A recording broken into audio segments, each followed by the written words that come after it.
नमस्कार। देश और दुनिया की तमाम फटाफट खबरों में आपका स्वागत है। खबरों के लिए आपसे निवेदन की यदि आपने हमारे चैनल को सब्सक्राइब नहीं किया तो कृपया करके आपके अपने चैनल को सब्सक्राइब कर लें। आप सब्सक्राइब करते हैं तो हमें हिम्मत होती है सही और सच्ची खबरें आप तक पहुंचाने की, वरना मीडिया में किस तरह की खबरें आपको दिखाई जाती है यह आप भली भांति जानते हैं।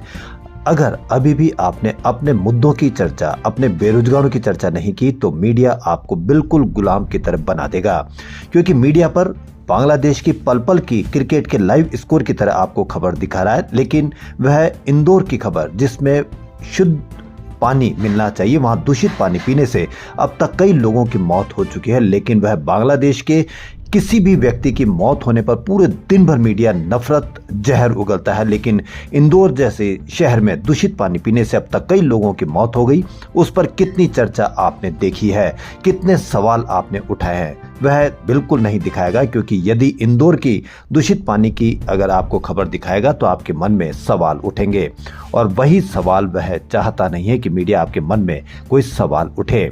तो क्या है आज की बड़ी खबर? देश के सबसे स्वच्छ शहर इंदौर के भागीरथपुरा में दूषित पानी पीने से अब तक कई लोगों की मौत हो चुकी है।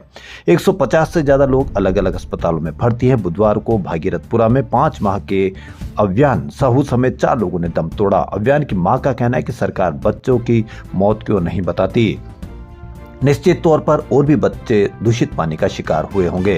कांग्रेस ने मामले की जांच के लिए 5 सदस्यीय समिति बनाई है। इसमें पूर्व मंत्री सज्जन वर्मा, जयवर्धन सिंह, बदनावर विधायक भंवर सिंह शेखावत, तराना विधायक महेश परमार और सरदारपुरा विधायक प्रताप ग्रेवाल शामिल है। भागीरथपुरा के रहने वाले शुभम पाठक अपने बच्चों को लेकर प्राथमिक स्वास्थ्य केंद्र पर पहुंचे। उनका आरोप है डॉक्टर ने जो दवाई लिखी वह एक्सपायरी है। एक तो दूषित पानी से, दूसरी दवाई भी एक्सपायरी। लेकिन कहीं पर भी आपने कोई चर्चा नहीं देखी होगी, क्योंकि मीडिया जानता है कि आप किस तरह से अब अपने आप को बना चुके हैं। आपने खबर देखी होगी, जब पाकिस्तान की टीम से हाथ नहीं मिलाया था तो पूरे देश में इस तरह का माहौल, राष्ट्रभक्ति का माहौल बना था।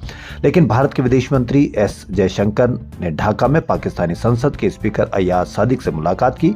दोनों नेताओं ने हाथ भी मिलाया। दोनों बांग्लादेश की पूर्व पीएम खालिदा जिया के फ्यूनरल में पहुंचे थे। भारत पाकिस्तान के बीच मई में हुए ऑपरेशन सिंदूर के बाद यह पहली बार है जब दोनों देशों के किसी बड़े नेताओं ने आमने सामने मुलाकात की और हाथ मिलाया है। इससे पहले एशिया कप क्रिकेट मैच के दौरान टीम इंडिया ने पाकिस्तानी प्लेयर से हाथ मिलाने से इनकार कर दिया था, जिस पर देश में खूब राष्ट्रभक्ति का काम किया गया था। इतना ही नहीं, सीरीज जीतने के बाद भी टीम इंडिया ने एसीसी चीफ मोहसिन नकवी से ट्रॉफी लेने से इनकार कर दिया था। उस पर भी खूब राष्ट्रभक्ति की बात हुई थी। लेकिन अब हाथ मिलाया, क्या आपने कहीं पर भी इसकी कोई चर्चा देखी? नहीं देखी होगी। ये मेरा आज का 28वां ऑर्डर है। भास्कर की बड़ी खबर, लिफ्ट से कस्टमर को ऑर्डर देने जा रहा हूँ, देखो भाई यहाँ के 15 रुपए मिले। मेरे 15 घंटे होने वाले, अब तक मात्र 762 रुपए की कमाई हुई है। ब्लिंकिट बहुत कम पैसे दे रहा है, मैं घर जा रहा हूँ, अब काम नहीं करना। कम कमाई और 10 मिनट में डिलीवरी के प्रेशर से परेशान गिग वर्कर्स आज हड़ताल पर है। यानी अगर आप न्यू ईयर की पार्टी के लिए कुछ ऑर्डर करें तो हो सकता है कि वो आपको 10 मिनट में ना मिले। इससे पहले गिग वर्कर्स 25 दिसंबर को क्रिसमस पर हड़ताल पर चले गए थे। वहीं हिमांशु उत्तराखंड के पौड़ी गढ़वाल के रहने वाले, लेकिन बचपन से परिवार के साथ दिल्ली में रह रहे। किदवई नगर के कमरे के मकान में हिमांशु मम्मी पापा के साथ रहते हैं। इंस्टाग्राम पर उनके वीडियो को 75 लाख से ज्यादा लोग देख चुके हैं। चीन के भारत पाकिस्तान युद्ध रुकवाने के दावे पर कांग्रेस ने प्रधानमंत्री नरेंद्र मोदी से स्पष्टता की मांग की है। कांग्रेस महासचिव जयराम रमेश ने बुधवार को यानी आज कहा कि प्रधानमंत्री मोदी की चुप्पी बेहद चिंताजनक है और इससे राष्ट्रीय सुरक्षा से जुड़े गंभीर सवाल खड़े होते हैं। उन्होंने एक्स पर लिखा, 4 जुलाई को सेना के उप प्रमुख लेफ्टिनेंट जनरल राहुल सिंह ने कहा था कि ऑपरेशन सिंदूर के दौरान भारत वास्तव में चीन का सामना कर रहा था। अगर चीन ऑपरेशन सिंदूर के दौरान पाकिस्तान के साथ खड़ा था तब उसका भारत पाकिस्तान के बीच मध्यस्थता का दावा बेहद चिंताजनक है। ऐसे बयान हमारी राष्ट्रीय सुरक्षा का मजाक उड़ाने जैसे लगते हैं। जयराम रमेश ने कहा कि अमेरिकी राष्ट्रपति ट्रंप भी लगातार ये दावा करते रहे कि 10 मई को ऑपरेशन सिंदूर को रोकने के लिए उन्होंने व्यक्तिगत तौर पर हस्तक्षेप किया था। ट्रंप ने अलग अलग मंचों और कम से कम 7 देशों में 65 बार ये बात कही, लेकिन प्रधानमंत्री ने अपने मित्र के दावों पर आज तक कोई प्रतिक्रिया नहीं दी। जी हाँ, आपने किस तरह से माहौल कर रखा है इसको एक आप बांध के देखिए। मेरठ में पूर्व भाजपा विधायक संगीत सोम ने कहा कि बांग्लादेश में हिंदुओं का कत्लेआम किया जा रहा है, बहन बेटियों के साथ सरेआम रेप हो रहे, लेकिन भारत में बैठे कुछ लोग बांग्लादेश के क्रिकेटरों को खरीद रहे हैं।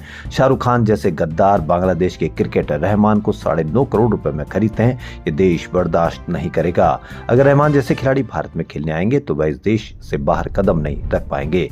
देश में गद्दारों की कोई कमी नहीं है। अलग अलग तरीकों से देश में गद्दार काम कर रहे हैं, उन पर भी नजर रखने की जरूरत है। ऐसे बयानों को आप किस तरह से देखते हैं, इस पर भी आप अवश्य कमेंट करके बताएं।